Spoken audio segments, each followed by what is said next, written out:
Bom dia a todos, graça e paz. Vamos dar início então à nossa aula da Escola Dominical, classe única. No mês aí de janeiro nós temos essa classe única para todos, depois fevereiro voltamos às atividades normais. Vamos lá para o texto, que vai servir de base para a nossa reflexão. Salmo 130. Hoje nós vamos meditar nesses 8 versículos aqui, que formam o Salmo de número 130. Salmo 130.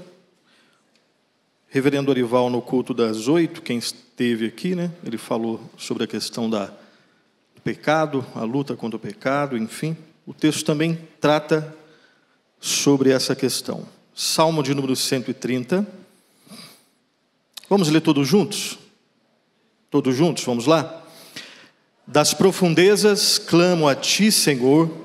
Escuta, Senhor, a minha voz.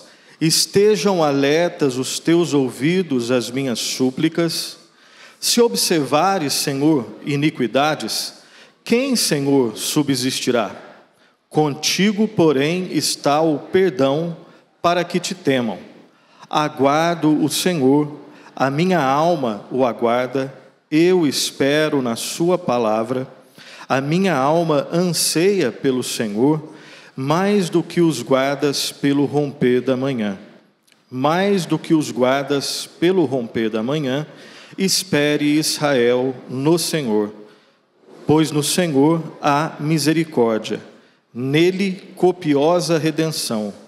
É ele quem redime a Israel de todas as suas iniquidades. Vamos ter mais um momento de oração? Tem misericórdia de nós, ó Senhor, Deus eterno, Deus que é santo e justo e também é um Deus de misericórdia e graça. Ó Deus, o Senhor conhece a cada um de nós e nós clamamos, ó Pai, a Tua misericórdia e graça, perdoa-nos, desperta, ó Pai, a vida de cada um de nós e ajuda-nos, ó Pai, nessa aula, que possamos, ó Pai, ser instruídos, ser orientados, desafiados, confrontados, mas também, ó Pai, que sejamos, ó Pai, consolados. Ajuda-nos, ó Deus, a viver, ó Pai, realmente para a Tua glória. Sonda, como o salmista em outro salmo, ó Pai, orou, nós oramos, ó Pai, sonda os nossos corações, examina os nossos pensamentos, vê se há em nós algum caminho mau e guia-nos pelo caminho eterno.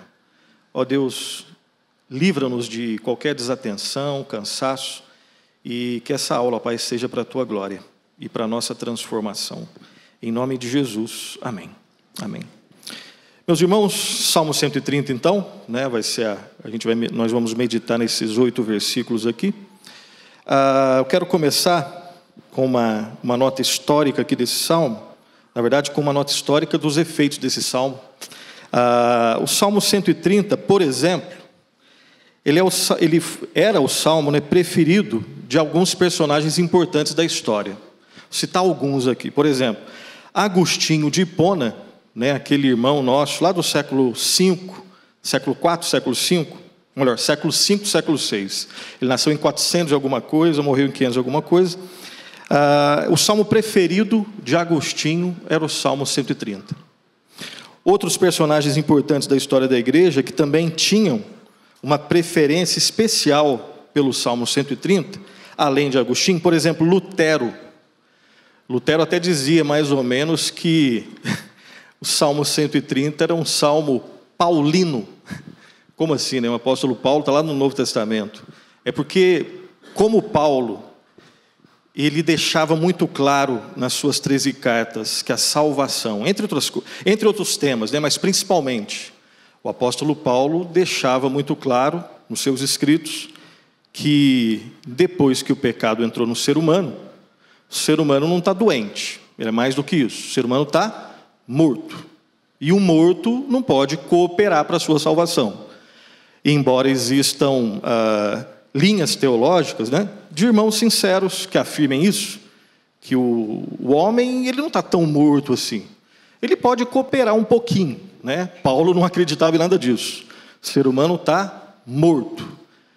E se o ser humano está morto nos seus delitos e pecados, ele faz escolhas, mas escolhas de morte.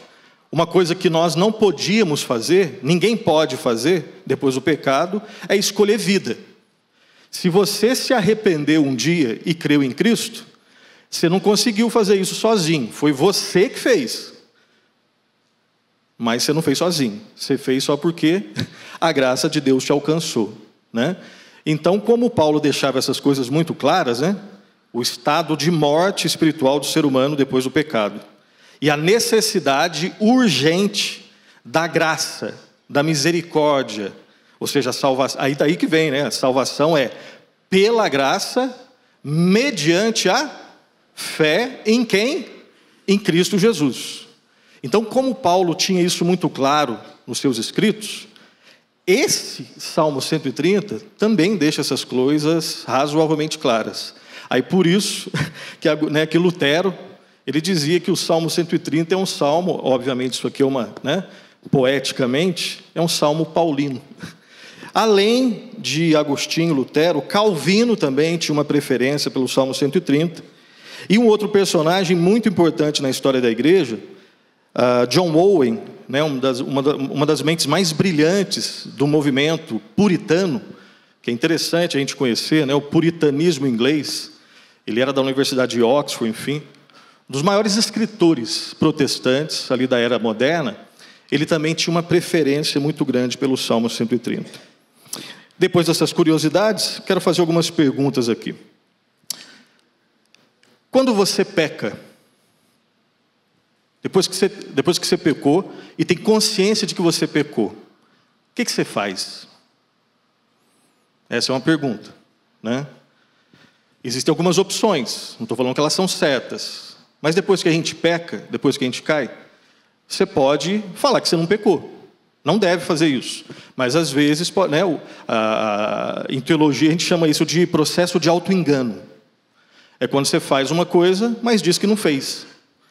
Né, você olha para o espelho e fala, eu não fiz, achando que, insistindo em que não tenha feito, vai mudar alguma coisa. Não vai mudar nada, mas você pode se enganar com isso. Né? É possível a gente se enganar? É ou não? Claro que é. Se a gente não se enganasse, então a gente só se acertava. É claro que a gente pode se enganar. Esse é o processo de auto-engano. Inclusive isso, né, o pecado, obviamente que ele está dentro disso daí. Aí volta para a pergunta, o que eu faço, o que você faz depois que você peca? Né? Você chora pelos seus pecados? Né? A gente fala bastante de avivamento, né? O avivamento, e busquemos o avivamento. Olhando para a Bíblia e para a história, o avivamento nunca virá só porque a gente está falando de avivamento. Quando você olha para a Bíblia e para a história, sempre que ocorreu um avivamento, sempre existiu antes pregação do Evangelho e, entre outras coisas, arrependimento. Sempre. Né? Então, o avivamento não vai vir porque a gente fala só sobre o avivamento. O avivamento virá quando a palavra é pregada e mais. É quando, entre outras coisas, aqueles que buscam pelo avivamento, eles apresentam as características que antecedem o avivamento. E uma das principais, depois da pregação da palavra, é, né, a consciência de pecado. Chorar pelos seus pecados. E quando eu falo de chorar, não estou falando só de uma atitude externa, né? Porque, outra pergunta, é possível chorar falsamente? É ou não? É claro que é, tanto é que tem uma expressão na cultura, né, que não é tão utilizada hoje, mas, né, pelo menos na minha época, o famoso lágrimas de crocodilo. Né? Quando fala de lágrimas de crocodilo, a gente está falando de um choro falso. Então é possível chorar falsamente. Então quando eu falo você chora pelos seus pecados, não estou falando aqui só de uma atitude externa, né? Eu estou falando de uma atitude externa, mas que é motivada por uma realidade interior verdadeira, né? Não é o choro falso, é o choro verdadeiro. Não é só não é algo só emocional. Porque quando a gente fala de arrependimento, embora a aula não seja só sobre isso, o arrependimento verdadeiro tem uma dimensão intelectual, ou seja, você sabe que você pecou. O arrependimento verdadeiro, além da dimensão intelectual, tem uma dimensão emocional. Depois de ser confrontado com a palavra e de você ter certeza que você pecou, essa verdade, ela, digamos assim, desce para o coração. O fato de que você sabe, dimensão intelectual, que você pecou, que você ofendeu a Deus e ofendeu ao próximo, leva você, aquilo mexe com a sua estrutura emocional. Então existe uma dimensão intelectual, existe uma dimensão emocional, e em terceiro lugar, existe uma dimensão, a palavrinha eu sei que é meio chata, uma dimensão volitiva. Volitiva que vem de volição. Volição é que fala das nossas atitudes. Então, você entende que você pecou, que a palavra de Deus diz, e você sabe que você pecou. Mais do que entender que você pecou, você não fala assim, eu pequei realmente. Próximo assunto. Não. O entendimento de que você pecou mexe com você. E você se derrama, você chora. Mas não termina aí. Para ser arrependimento bíblico, tem que entrar nessa terceira dimensão, que é vai mudar a forma como você vive. Se o pecado foi uma má escolha, o arrependimento, pela graça de Deus, deve levar você a uma decisão de recomeçar e agora viver para a glória de Deus. Esses três elementos aí que a Bíblia ensina em outras linguagens, mas ela fala sobre isso, e aí depois a teologia vai tentar didaticamente colocar isso ali para você. Mas voltando lá na nossa pergunta. O que você faz depois que você peca? Você chora pelos seus pecados? Como que você reage ao sofrimento vindo de um pecado? Ou que você cometeu, ou que alguém cometeu com você. E a última pergunta aqui. Que relação existe entre pecado, oração, perdão e evangelização? Repetindo. Será que existe alguma relação, sem forçar o texto, né? Será que existe algum tipo de relação entre pecado, oração? Claro que existe, é meio óbvio. Pecado, oração, perdão e evangelização? Será que existe? É claro que normalmente quando o professor faz esse tipo de pergunta, a resposta é sim. A gente só vai depois ver onde que o texto ensina, né? Mas existe pela graça de Deus. Eu acho que nas três primeiras palavrinhas é um pouco mais fácil, né? Existe alguma relação entre pecado, oração e perdão? Claro que existe. Quando você peca, o correto na vida de um cristão é pedir perdão, e ele pede perdão numa oração. Então, por mais que às vezes a gente não pare para pensar, isso daí está, né? Isso é o normal. Todas as vezes que você está orando, e se a sua oração tem algum tipo, porque às vezes a oração tem uma conotação um pouco mais de adoração. Você vai orar para agradecer. Mas normalmente, em algum momento da oração, a gente pede perdão. No momento que a gente pede perdão, a gente já está fazendo ali. Não é que a gente está fazendo a ligação. A nossa oração de arrependimento, de perdão, já mostra ali, né? Já é a cristalização dessas três palavrinhas: pecado, oração e perdão. A última aqui que parece que normalmente não é muito natural, né? Mas, pode ter certeza, o texto nos ensina, né? Porque quando você sofre pelo pecado, pede perdão pelo pecado, experimenta o perdão que vem de Deus do pecado, quando você vê alguém no mesmo processo, você vai querer compartilhar a realidade que te fez, né, experimentar o perdão. Aí que entra a evangelização. Você vai falar daquele que perdoa os seus pecados. Então, só para a gente esquentar os motores aqui, tem ainda tempo, vamos lá para esse salmo. Nós não temos, né, informações assim históricas, provavelmente na sua Bíblia deve estar parecida como a minha, né? Às vezes o título em negrito pode mudar dependendo da sociedade bíblica que fez a tradução. Na minha aqui, que é Almeida Revista Atualizada, o título em negrito está assim: das profundezas clamo ao Senhor. Eu acho que na maioria das Bíblias deve estar, e se não tiver, sem problema. Se tiver alguma palavra mudada, sem problemas. Aí eu não sei, né? Só para eu acho que a maioria daqui sabe, esse título em negrito não está nos originais. E está tudo bem, tá? Isso aqui é a Sociedade Bíblica, de uma maneira didática, ela vai lá e coloca um título, e normalmente acerta. O título mesmo é o que está embaixo. O que está embaixo? Cântico de romagem. Em alguns pode estar cântico de degraus, né? Cântico de peregrinação. Isso varia, mas é a mesma coisa. Esse está no original, tá? Então a gente não tem informações históricas sobre o texto, né? Por exemplo, lá no Salmo 51 você tem informações no título sobre o que estava acontecendo. Aqui você não tem exatamente informações históricas, contextuais. Mas a gente vai reler aqui, né? Nós vamos estudar aqui.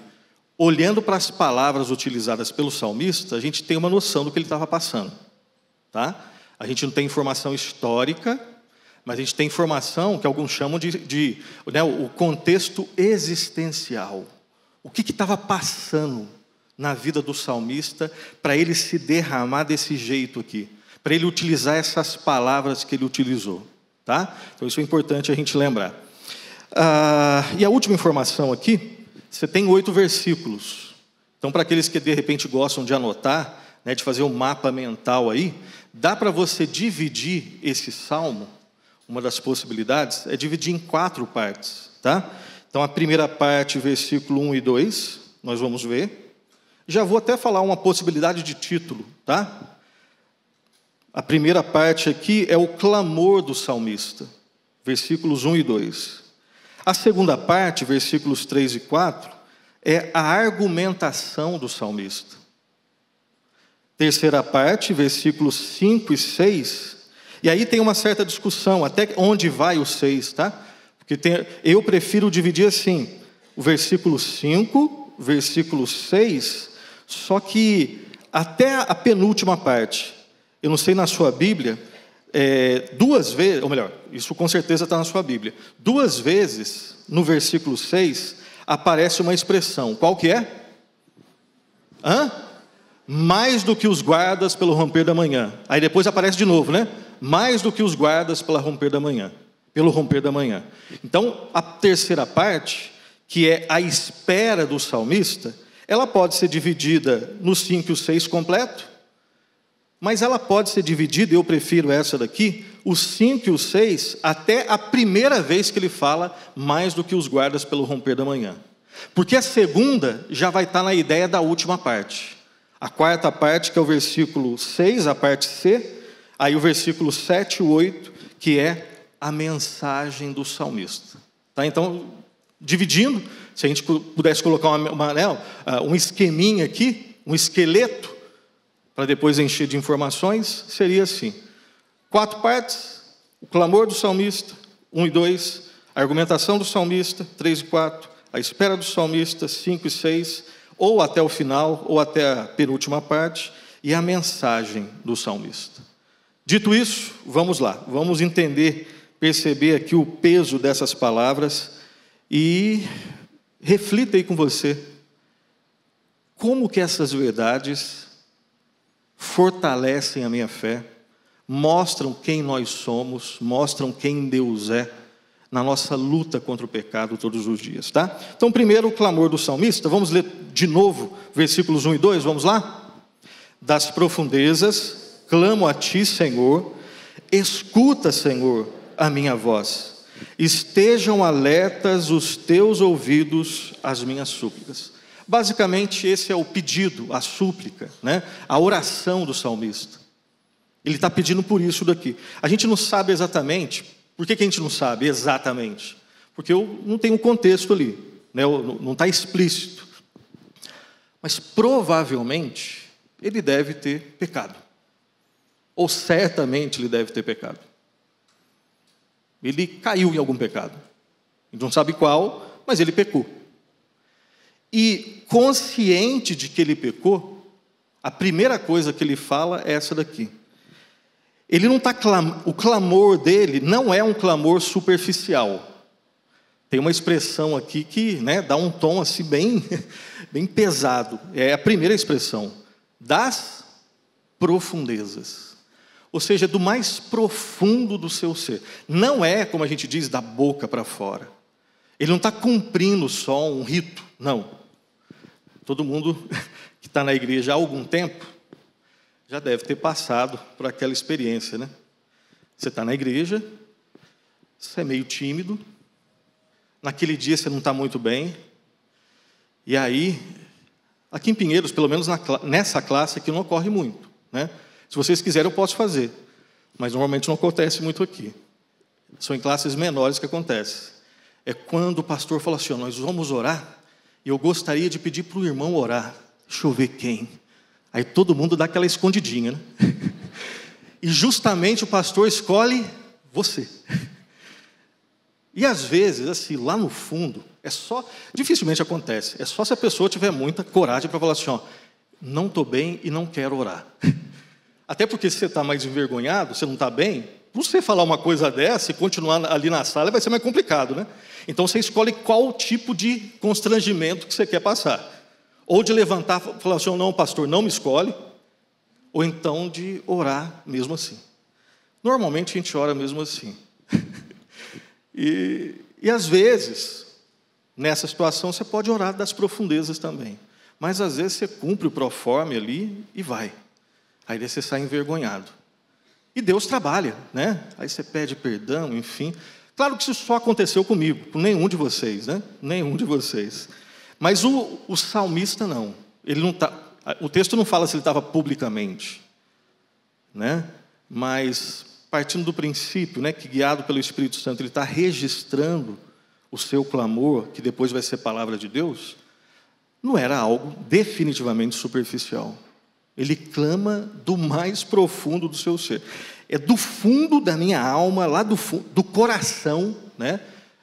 Eu repito aqui mais uma vez, que um dos conceitos mais importantes para entender quem é o homem, segundo a Bíblia, ou seja, se a gente está estudando antropologia bíblica, que é um nome chique para falar quem eu sou e quem você é segundo a Bíblia. Existem vários tipos de antropologia, né? Existe a antropologia marxista, a antropologia somente humanista, lá do ateísmo, enfim. Ou seja, quando a gente lê os livros, quando a gente vai para a faculdade, enfim, quando a gente ouve músicas, você vai ter acesso a algum tipo de informação sobre quem nós somos. Né? Existem vários teóricos extremamente respeitados que têm a certeza de que o ser humano naturalmente é bom. Esse é um tipo de antropologia. A Bíblia ensina exatamente o contrário. Todo mundo nasce ruim depois do pecado. Originalmente, lá na criação, nós éramos bons.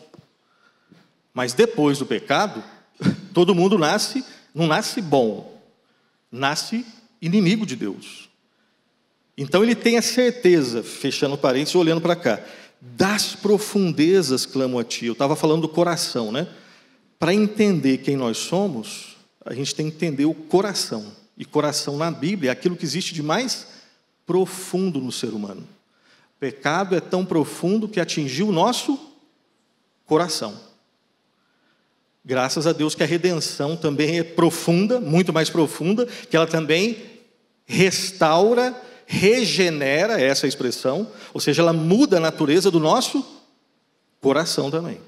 Então é de lá, é desse lugar que ele está clamando. Das profundezas clamo a ti, Senhor. E aí ele pede uma coisa, ele quer uma coisa. Escuta, Senhor, a minha voz. Estejam alertas os teus ouvidos às minhas súplicas. Ele pede uma coisa só para Deus. Senhor, eu não estou sendo superficial, o Senhor sabe. É do mais profundo do meu ser que eu clamo ao Senhor. E eu quero, humildemente, uma coisa só. Que o Senhor me escute. Que o Senhor não me ignore. Que o Senhor não vire as costas para mim.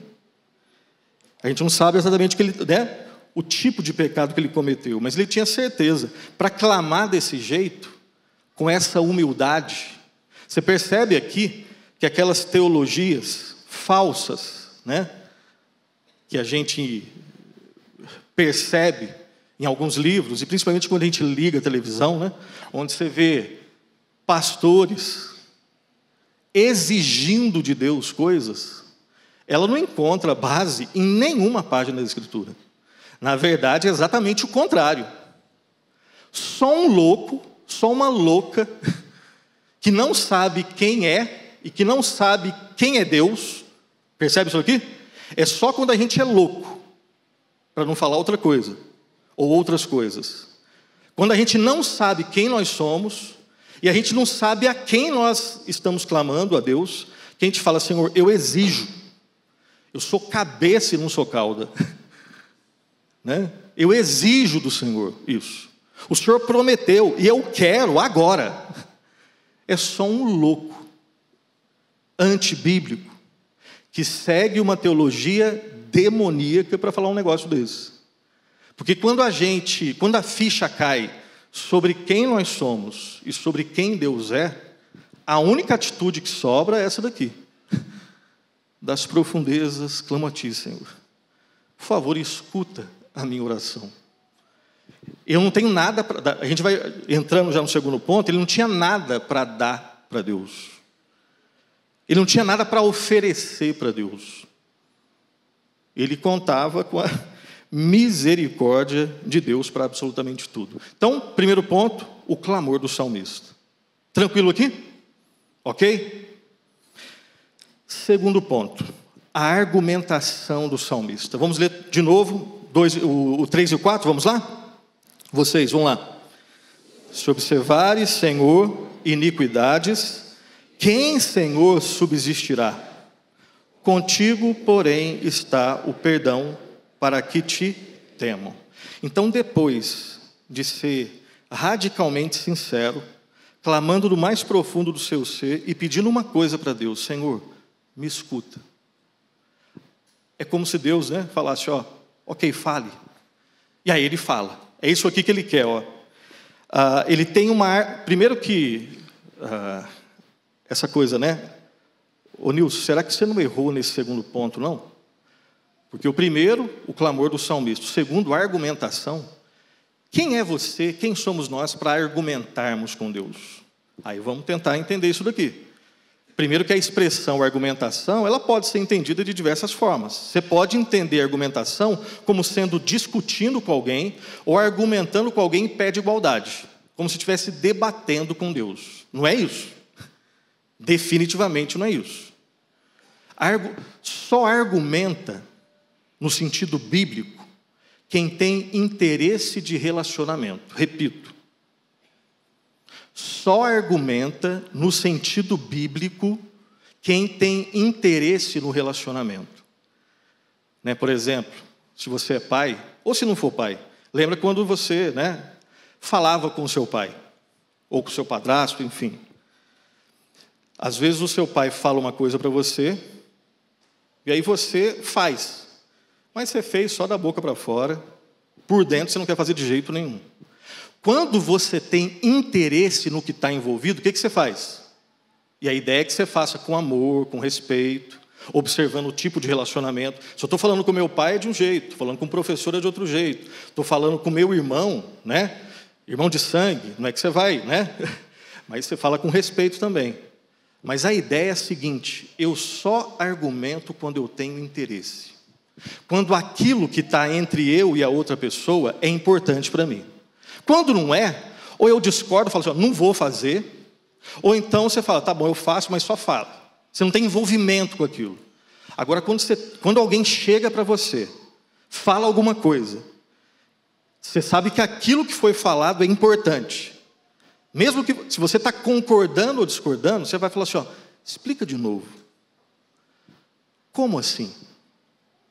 Por que você está pedindo isso?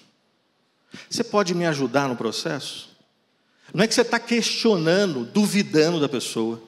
É porque aquele assunto é importante, você sabe que fazer é importante ou não fazer é importante, por isso você argumenta. Então a argumentação aqui, não é que o salmista trata a Deus, isso aí é absurdo.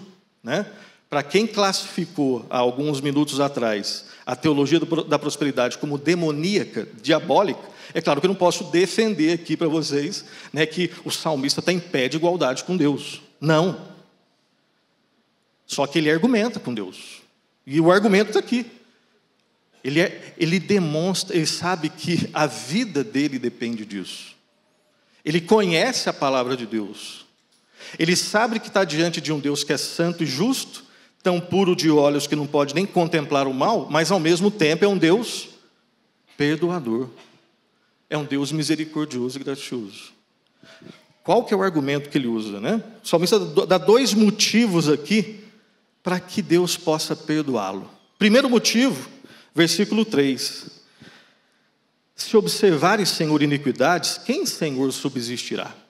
A ideia aqui lá no original é a seguinte. Vocês que são de São Paulo, tudo chique, vocês não sabem disso. Mas eu que sou lá do interior, né? Às vezes você tinha um armazém, onde o seu pai tinha uma conta, e aí você não pagava todo dia, né? Seu pai já tinha acordado lá com o dono do armazém, que eu vou pagar no início do mês, até o dia 5. E ele anotava tudo num caderninho. Então aqui, a ideia, claro que não foi puxado disso, porque eu estou lembrando lá de Minas Gerais, mas a ideia é a seguinte: se o Senhor for anotar na cadernetinha do Senhor todos os meus pecados, aí vem a pergunta: quem fica? Quem, Senhor, subsistirá? Se Deus for realmente nos tratar somente pelos nossos pecados, quem consegue? Uma pergunta retórica, né? A gente pergunta e já sabe a resposta. Então, primeiro motivo, Senhor, por favor, me perdoa, porque diante do Senhor ninguém consegue ficar, se o Senhor for considerar só os nossos pecados. Se observares, Senhor, iniquidades, ninguém fica. Se o Senhor fazer uma lista de tudo que eu faço, eu não suporto nem a lista. Se o Senhor só citar o que eu fiz, eu já não suporto. Quanto mais a punição em relação a isso. E aí vem o 4. Aí tem um porém aqui, né? Um dos temas mais interessantes das Escrituras é eu não sou bom de português, então só vou repetir aqui, tá? São as conjunções adversativas. Calma. Né?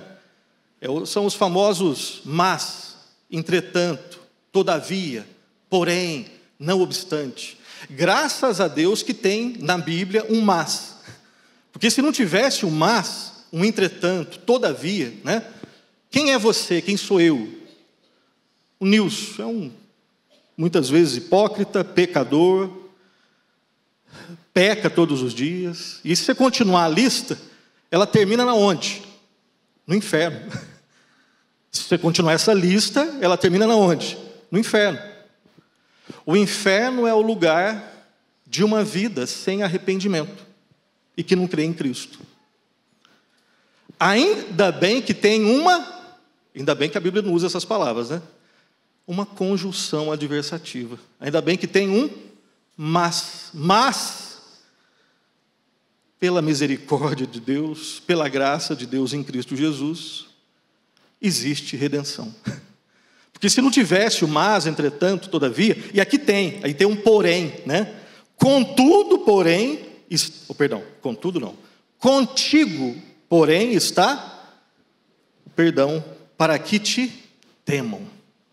E aqui tem algo que é precioso, porque alguém pode falar assim, lá no fundo, quem acredita que tem mérito, quem acredita que pode colaborar com a sua salvação, acha que assim, vocês aí reformados, que acreditam na salvação pela graça mediante a fé, né?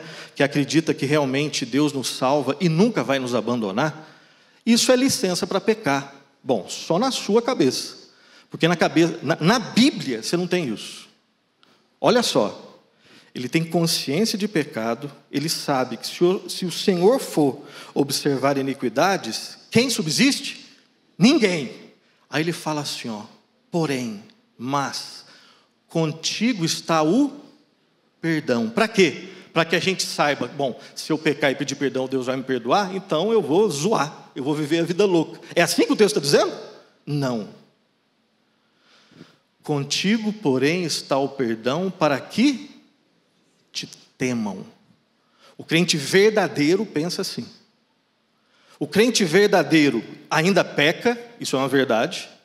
O crente verdadeiro, o sinal que ele é crente, é que ele vai se arrepender, isso é uma verdade. E o crente verdadeiro sabe que não pode brincar com Deus. Então percebe a profundidade do que tem aqui? Contigo, porém, está o perdão para que te temo. Esses são os dois motivos da argumentação, né, que ele alega para que Deus possa perdoar. Senhor, primeiro, eu estou perdido sem o Senhor. Mas no Senhor eu sei que tem perdão, para que eu possa temer o Senhor. E a ideia é a seguinte: quando as pessoas souberem que um miserável como eu fui perdoado e estou restaurado, outras nações saberão que o Senhor é o Deus verdadeiro. Aí é um dos elementos que ligam aqui pecado, oração, perdão e evangelização. Porque existe um antes e um depois na vida de todo cristão. Ainda não existe perfeição na vida do cristão, né? Perfeição é um atributo que nós apresentaremos lá nos novos céus e nova terra. Aqui, nós não somos perfeitos. Mas arrependimento verdadeiro dá para ter. Choro pelo pecado dá para ter. Fazer coisas loucas segundo o mundo, o cristão tem que fazer. Como perdoar quem te ofende, mesmo que às vezes ele não peça perdão. É porque Deus nos perdoou, né? De novo aquela frase, desculpa eu repetir, em quase todos os momentos aí que eu falo. Perdoar quem não merece é perdoar como Deus nos perdoa. Porque Deus nos perdoou porque a gente merecia. Na verdade, por mérito, porque a gente merece outra coisa. Aqui ele não clama por justiça. Senhor, seja justo comigo. Seria uma loucura. E não é que Deus deixou de ser justo. Porque na Bíblia, quando existe salvação, sempre existiu uma troca. Salvação tem em algum momento, tem uma linguagem não só jurídica, mas econômica também. Para que o Deus Santo me perdoasse e te perdoasse, deveria existir uma troca. Como assim? Eu não posso oferecer nada para Deus, então eu não sou agente da minha salvação. Eu só contribuo para a minha salvação com os pecados que Cristo perdoou. Se dá para chamar isso de contribuição. Então, se existe salvação, é porque houve uma troca, uma substituição. Já que eu não consigo me salvar, mas Deus decidiu salvar o seu povo, e Ele olha lá do alto e não vê um justo, nem um sequer, todos pecaram. Então Ele mesmo envia o seu Filho, o justo, para morrer no lugar dos injustos. E em Cristo, lá na cruz, toda a justiça de Deus foi saciada, a santidade de Deus foi honrada, e é por isso que Ele pode perdoar pecadores, continuar sendo santo e justo, e perdoar gente como eu e você. O salmista tem consciência perfeita não, porque ele era imperfeito, mas ele tem consciência verdadeira de tudo isso. Então, 2 momentos até agora, hein? Primeiro foi o clamor do salmista, a argumentação do salmista. Terceiro momento, a espera do salmista.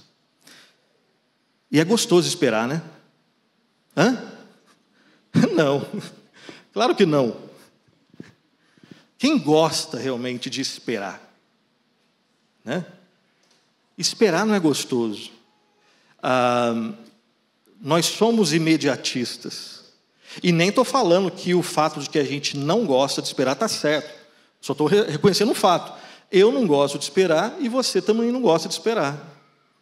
Mas aí se vira, né? Se vira nos 30. Vai ter que esperar. Clamor do salmista, argumentação do salmista e agora a espera do salmista. Agora perceba os adjetivos dessa espera. É diferente de esperar na fila no banco. Até na fila no banco dá para você, né, ler alguma coisa, dá para você se virar ali e criar um jeito de que a espera seja um pouco mais produtiva. Mas vamos ver como é que foi essa espera. Versículos 5 e 6, todos nós, vamos lá? Aguardo o Senhor, a minha alma o aguarda, eu espero na sua palavra. A minha alma anseia pelo Senhor, mais do que os guardas pelo romper da manhã. Mais do que os guardas pelo romper da manhã. né? Então tem os dois momentos onde foram apresentados essa expressão aqui. Você pode usar do jeito que eu usei, ou deixar esse mais do que os guardas pelo romper da manhã para o próximo ponto. Não vai alterar o sentido da coisa, tá? Então perceba, o Augusto Nicodemos, comentando esse salmo, ele disse que a oração não termina quando ela acaba. Como assim? É porque às vezes a gente ora, né? Às vezes, principalmente quando a gente ora de forma mecânica, orou, pum, já foi. Às vezes só acontece em casa, obviamente, na casa de vocês não acontece, né? Orar antes do almoço ali, e às vezes você abre o olho para ver se a filha está ali. Não, ela já está colocando alguma coisa na boca, né? Ali a oração, nem sei se ela começou, enfim.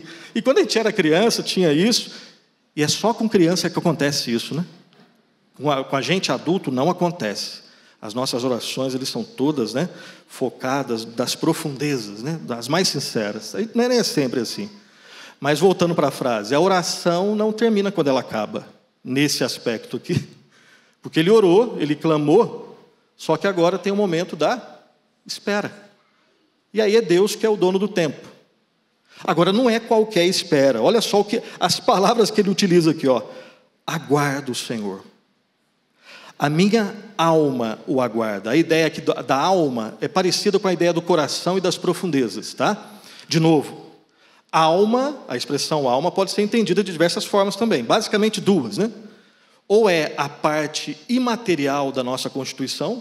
Você e eu somos formados por uma parte material, que é o nosso corpo, e também do que a Bíblia chama de alma e espírito, que é a parte imaterial. Tá? Agora não vai dar tempo para falar se existe diferença entre alma e espírito ou essa é a mesma coisa. Eu já adianto, é a mesma coisa. Mas você pode discordar de mim, aí depois a gente conversa num outro dia, tá? Aí só para provocar vocês, tá? A gente está em época aí de inscrição da escola teológica, o que eu vejo... acaba que eu vou fazer propaganda, enfim. Na história da igreja, você pode entender a constituição humana de basicamente 3 formas. Existem os tricotomistas, palavra estranha, né? Aqueles que olham para o ser humano e acreditam que você é formado por 3 partes: corpo, alma e espírito. E são diferentes as 3 partes. Existem os dicotomistas, que acreditam que nós somos formados por 2 partes: corpo, parte material, e alma e espírito, que é a parte imaterial, mas que é a mesma coisa. E tem uma terceira, e normalmente o reformado fica com a terceira, eu sou dessa terceira. E eu estou falando aqui só para gerar curiosidade mesmo, tá? E não é só curiosidade para alimentar a curiosidade, é para saber que isso a Bíblia fala da gente. A terceira parte, a palavra é a mais chata, tá? A expressão é a mais chata e eu não conheço uma que seja assim um pouco mais gostosa de ouvir na primeira vez. Essa terceira turma, na qual eu estou, na qual boa parte dos reformados estão, acreditam que a tricotomia, ela erra porque ela faz distinção entre alma e espírito, e biblicamente não tem. A dicotomia, pelo menos não cai nesse erro, mas ela faz uma coisa que é um pouco perigosa. Biblicamente, deixa eu ver meu tempo aqui, de Gênesis a Apocalipse, todas as vezes que o ser humano é descrito, ele nunca é descrito sendo separado em partes. Só existe uma, essa eu quero que vocês participem. Não que eu não quisesse anteriormente. Só existe uma realidade que separa a gente em parte. Qual é? Vamos lá, a gente não vai sair daqui enquanto vocês não responderem. Só existe uma coisa, só existe uma realidade que faz o que não era para ser feito. Quem disse? A morte. Só existe uma realidade que separa o ser humano em partes. Quando meu pai faleceu, eu fiz o ofício fúnebre do meu pai. Estava lá, o que do meu pai? Estava o meu pai ali. Eu sei que a gente fala, e esse é tema para a gente depois estudar. Não, aqui não está ele. Aqui ele já... Não, ele estava ali sim. A Bíblia honra... Quem criou o corpo foi Deus. Pode ser que você e eu desonremos o corpo, mas Deus sempre honra aquilo que Ele criou. O meu pai, ao mesmo tempo, e aí a lógica não dá conta, o meu pai estava ali, completo? Não, o corpo, mas era o meu pai. E ao mesmo tempo, pela graça de Deus, pela fé, pela graça de Deus, na vida dele, ele cria em Cristo, ele também está, ainda nos novos céus e nova terra, não. Ele está no céu, que é o estado intermediário. É para provocar vocês mesmos, tá? Não é para gerar confusão, mas interesse de conhecer o que a Bíblia ensina. Meu pai, pela graça de Deus, está nos céus. Ele não está dormindo, com todo respeito, mas com toda convicção. Ele não está dormindo, como os adventistas dizem. Ele está consciente no céu. Aí você fala assim, como assim? Ele está aqui ou lá? A Bíblia diz que está nos dois lugares. Só a morte é que faz essa divisão. A Bíblia, quando descreve o ser humano, ela nunca descreve compartimentalizando, acho que essa é a palavra, dividindo em partes. Como a Bíblia sempre olha para o ser humano na sua integralidade, nós somos dessa terceira posição. Eu falei tudo isso para, né? Essa terceira, eu vou procurar um nome melhor, mas o nome que eu conheço é esse. Se a gente não é tricotomista nem dicotomista, nós somos adeptos da unidade psicossomática. Eu falei que era um nome estranho. Unidade, por que unidade? Porque a Bíblia ensina que nós somos um só. Só a morte que separa. E lá nos novos céus e nova terra vai estar tudo unido. Unidade, psico, que é a parte da alma e espírito. Soma, que é a palavrinha que dá origem ao corpo. Unidade entre corpo e alma e espírito. Unidade entre aquilo que é material e imaterial. Fechado esse grande parênteses, culpa de vocês, voltamos para cá e vamos já terminar, ainda tem 12 minutos ainda. Então ele deixa bem claro, a minha alma, ou seja, do mais profundo do meu ser, o meu coração, a minha alma anseia pelo Senhor. Ele espera, né? Ele espera com expectativa. A minha alma não é uma espera chata, é uma espera desafiante. Não é uma espera como aquela da fila, né? Do INSS, do banco, não. Uma espera que, se você não levar alguma coisa para fazer, é uma espera vazia, onde vai gerar em você reclamação, onde você vai provavelmente pecar pelas coisas que passam no seu coração e na sua cabeça. Aqui é com vontade. A minha alma anseia pelo Senhor, não é como os guardas pelo romper da manhã. É assim que está na Bíblia? Não, é mais do que os guardas pelo romper da manhã. Aí ele repete, mais do que os guardas pelo romper da manhã. Terminando, indo para o último ponto, né? O exemplo eu sempre dou aquele, né? Não sei quantos aqui já trabalharam em terceiro turno.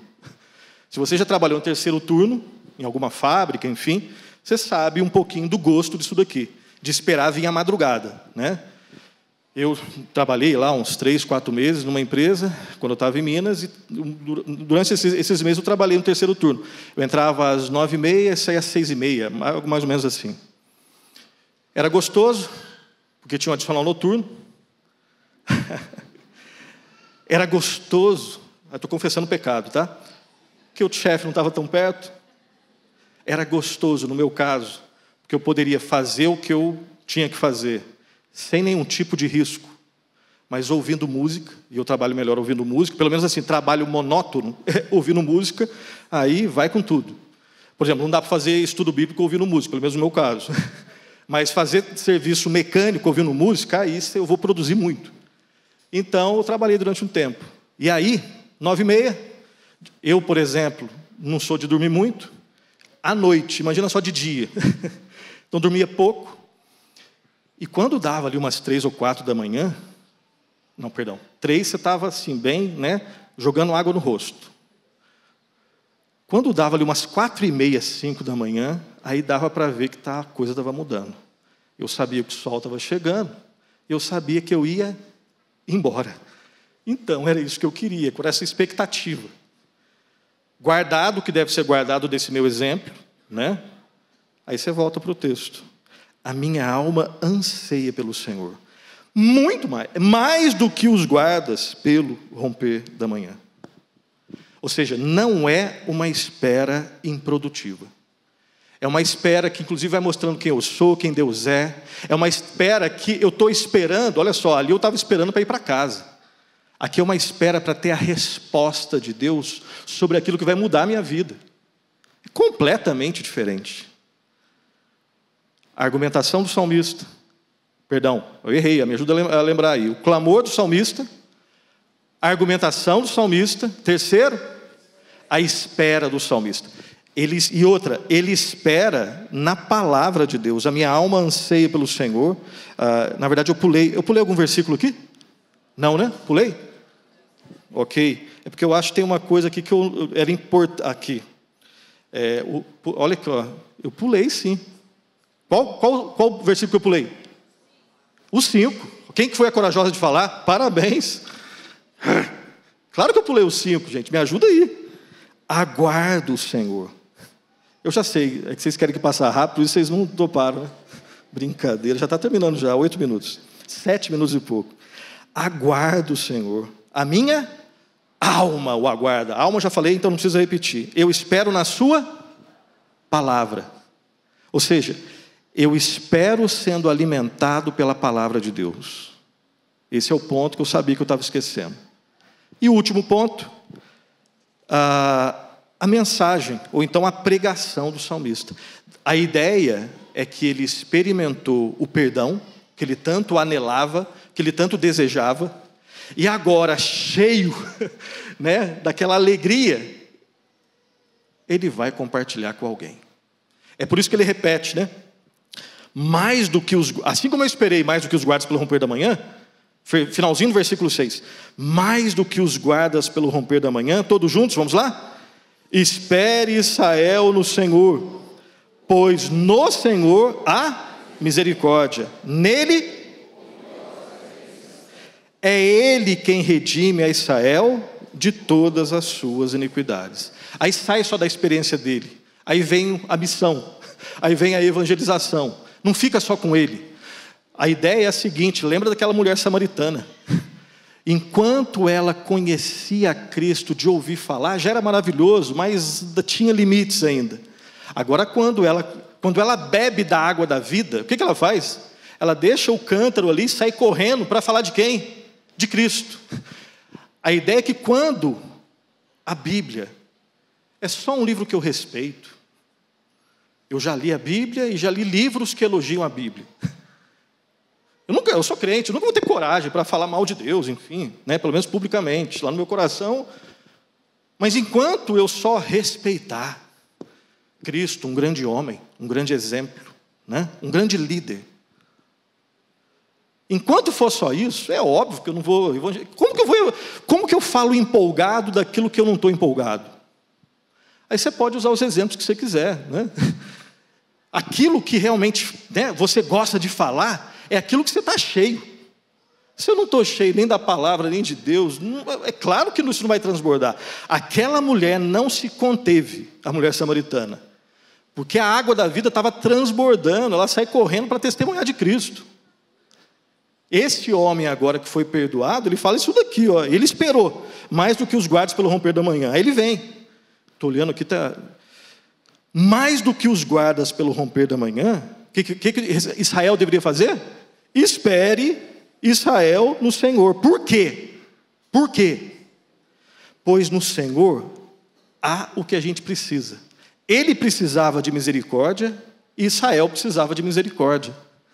Eu creio que nunca é demais a gente lembrar novamente o significado da palavra misericórdia, né? Misericórdia, né?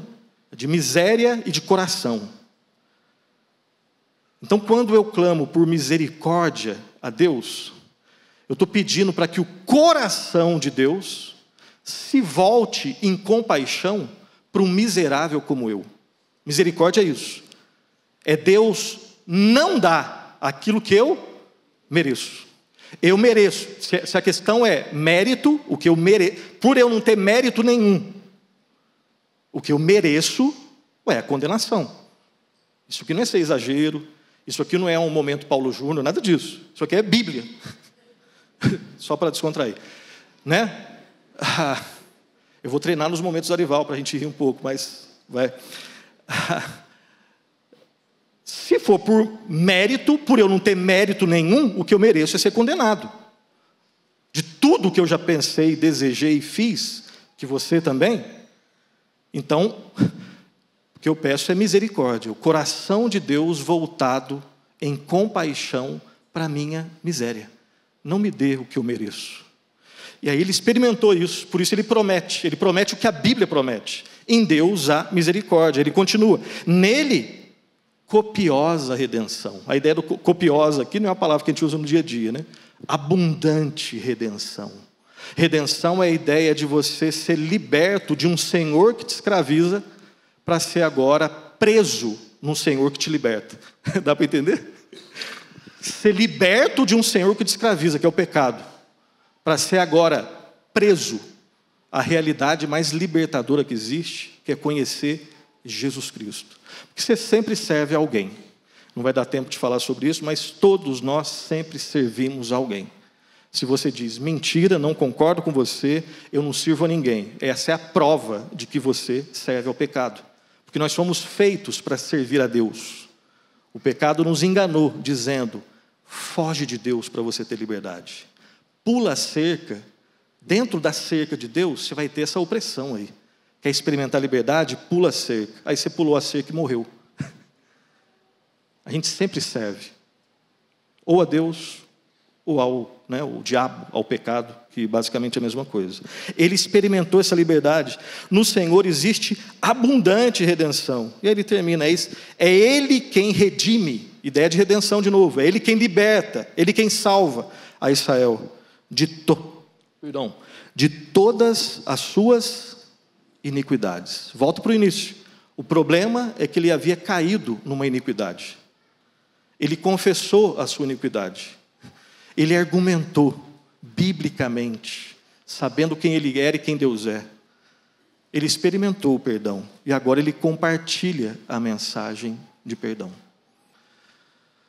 Nosso tempo tem 50 segundos e não vai dar para vocês fazerem perguntas, né, que vão ser perguntas difíceis, eu vou me enrolar aqui então, mas que fique essa mensagem com essas verdades para cada um de nós. Como que você está hoje? Não sei se você vai ficar para o culto das 11 ou não, se já ficou no culto das 8. Como que nós lidamos com o pecado dia a dia na nossa vida? Nós temos 3 inimigos, né? O mundo, essa cultura caída, o diabo e o pecado. A pessoa que for para o inferno, ela nunca vai poder usar como desculpa, eu fui para o inferno por causa do mundo. Embora o mundo, ele já está, né, caído. Também não vai poder falar assim, senhor, estou indo para o inferno, mas é por causa do diabo. O diabo quer que você vá, claro. Ele veio para roubar, matar e destruir. A pessoa que vai para o inferno, ela vai para o inferno porque ela não resolveu o seu problema com o pecado. E a Bíblia de Gênesis e Apocalipse, ela nos mostra como resolver o problema com o pecado. 1 de João 9, 1:9. Se confessarmos os nossos pecados, Ele é fiel e justo. Para quê? Para nos perdoar os pecados e nos purificar de toda injustiça. Esse é o texto clássico, mas Salmo 130 ensina as mesmas verdades. Lembrando pela última vez, a gente ora. Clamor do salmista, a argumentação do salmista, argumentação bíblica, com amor, com reverência. Terceiro ponto, a espera do salmista, espera na palavra. E o último ponto, a mensagem, a pregação, a evangelização do salmista. Que Deus nos guarde e fortaleça essas verdades na nossa vida. Vamos colocar em pé e terminar essa aula? Se você quiser, de repente ainda nesse ano, estudar teologia, nós temos a escola teológica que pode te ajudar, ok? Depois me procure, entra no site, tem a nossa página, Escola Teológica Sã Doutrina, para que a gente possa aprender cada vez mais da palavra e poder ensinar as outras pessoas. Teologia não é para pastor somente, teologia é para todo mundo. Se teologia é o estudo da palavra de Deus, isso deve interessar a todos nós, ok? Graças te damos, ó bondoso e misericordioso Senhor, Deus justo e santo, Deus de misericórdia e graça. Ó Deus, inclina as nossas vidas, ó Pai, à tua palavra, perdoa-nos, ajuda-nos, ó Pai, a vivenciarmos, ó Pai, as realidades, ó Pai, desse salmo. Ajuda-nos, ó Pai, a clamarmos ao Senhor, a argumentarmos com o Senhor baseado na tua palavra, a esperarmos, ó Pai, no Senhor e na tua palavra, e ajuda-nos, ó Pai, a compartilhar a mensagem da salvação em Cristo com as outras pessoas. Conosco, aqueles que já creem no Senhor, e com aqueles que ainda não conhecem o Senhor. Essa é a nossa oração, nosso agradecimento, em nome de Jesus. Amém. Deus abençoe, bom domingo.